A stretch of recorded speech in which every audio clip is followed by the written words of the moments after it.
And it seems like one of the themes that Libra put on the table was relational organizing and thinking, what is the relationship between our foundation and those who are doing the democracy work that you're supporting? I'd be curious your experience with All In by April and how you think we are leaving the field, or you're leaving the field, I suppose, on that front as you step away.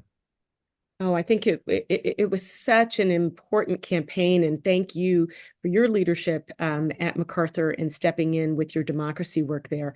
I mean, we really at Libra thought a lot about democracy, kind of in the metaphor of farming and tilling the soil, planting, and reaping, right? And we think about democracy a lot that way. And what that means is, farmers, if you've spent any time with them, and I'm doing a lot more gardening these days, it's year round. Even when it doesn't seem like there's much to do, there's always something to do to be preparing for the next season. And that's one of the things that we're really encouraged funders to think about their democracy work as year-round work. Too often we think about democracy work just in terms of elections. But in order to be prepared for elections, which ultimately is us trying to, reap the benefits of our democracy and of our voting, we actually have to have been preparing the soil earlier. And so that's really what All by April is really focusing on, is the idea that organizers are working year round.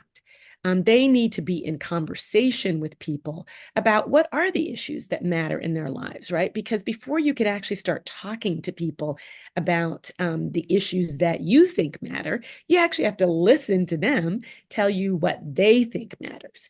And it's a relationship, it's an ongoing dialogue.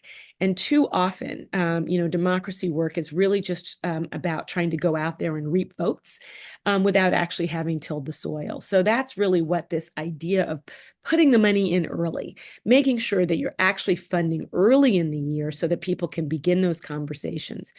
This is particularly important right now when we are seeing so much work around voter suppression, particularly in the South, but really in almost every country in the Union right now.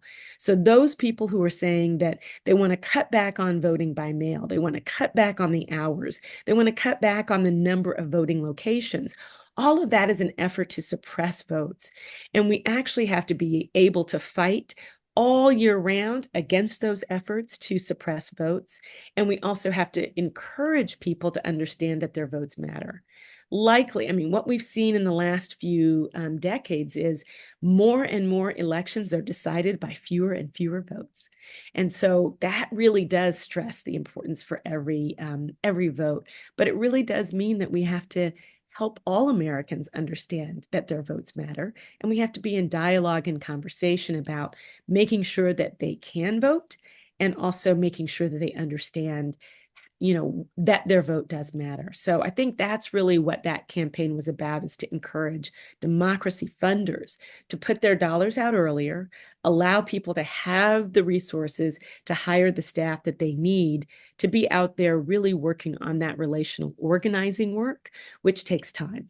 And I was glad to see how incredibly successful this campaign was.